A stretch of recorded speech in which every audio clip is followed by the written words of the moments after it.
श्री हनुमान जी की उपासना कब करनी चाहिए? बहुत से लोगों को शंका यह है कि सर्वसाधारण और अधिकतर महात्माओं के मुखारविंद से सुनने में आता है कि सवा पहर दिन चढ़ जाने से पहले श्री हनुमान जी का नाम जप तथा हनुमान चालीसा का पाठ नहीं करना चाहिए। क्या यह बात यथार्थ है? इसका समाधान सुनिए। आज तक इस दास को न तो किसी ग्रंथ में ऐसा कहीं प्रमाण मिला है, न अभी तक किसी महात्मा के ही मुखारविंद से सुनने को मिला है कि उपासक को किसी उपास्य देव के स्रोतों का पाठ या उसके नाम का जप इत्यादि प्रातःकाल सवा पहर तक न कर उसके बाद करना चाहिए, बल्कि यह हर जगह इसी बात का प्रमाण मिलता है कि सदा और निरंतर तैल धारावत अजस्त्र अखंड भजन स्मरण करना चाहिए। इसी प्रकार श्री हनुमान जी के संबंध में भी सदा सर्वदा भजन करने का ही प्रमाण मिलता है।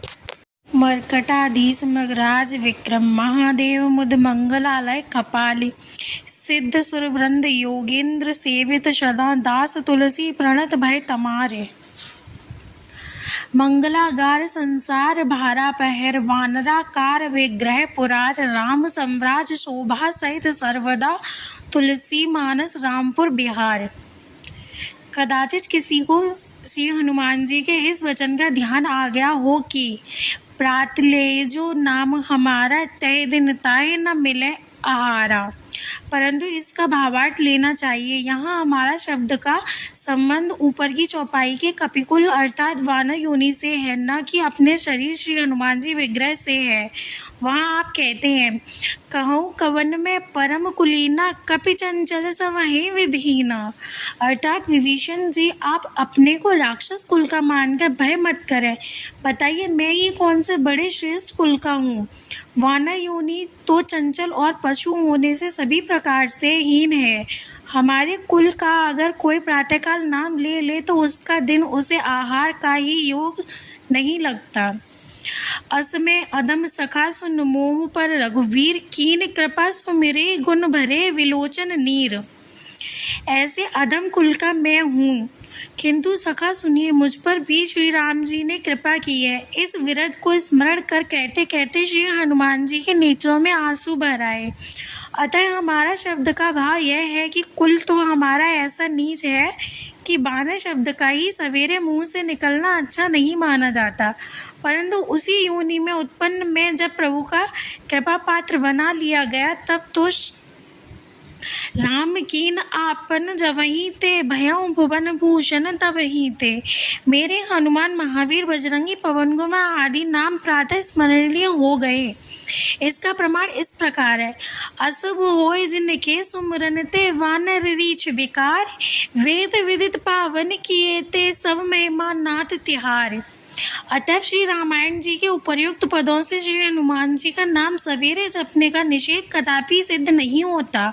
उसका तात्पर्य बानर शब्द से ही है, जो कुल की न्यूनता का द्योतक होता है, श्री हनुमान जी की न्यूनता का नहीं। कहीं कहीं लोग ऐसा तर्क करते हैं कि हनुमान जी रात में जगने के कारण सवेरे सोते रहते हैं अथवा सवेरे श्री राम जी की मुख्य सेवा में रहते हैं, इसीलिए सवा पहर वर्जित है। सो ना तो इसका कोई प्रमाण अभी तक इस दीन को मिला है और न यह बात उचित ही मालूम होती है कि योगीराज ज्ञानियों में अग्रगण्य श्री हनुमान जी पहर भर दिन चढ़ने तक सोते रहते हैं अथवा उनका अमित दिव्य विग्रह और अमोघ शक्ति बपु एक रूप से सरकारी सेवा में तत्पर रहते हुए दूसरे अनेक रूपों से अपने भक्तों की सेवा स्वीकार करने में असमर्थ रहता है। जहाँ प्रेम पूर्वक श्री राम नाम का जप और श्री रामायण जी का पाठ होता है, वहाँ तो श्री मारुति जी सदा मौजूद रहते हैं, चाहे वह प्रातःकाल हो या और कोई काल हो।